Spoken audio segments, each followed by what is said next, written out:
Call forwarding on iOS.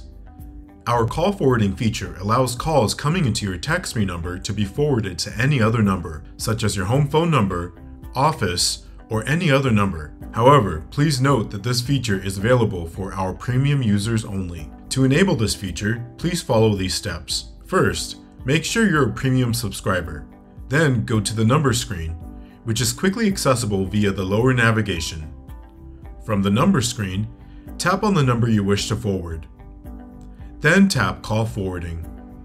From this call forwarding screen, simply click the Enable Call Forwarding toggle to On.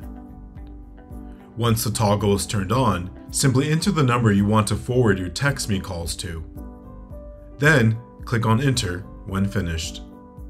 Please note that some restrictions apply. For instance, calls forwarded to international numbers will be charged credits.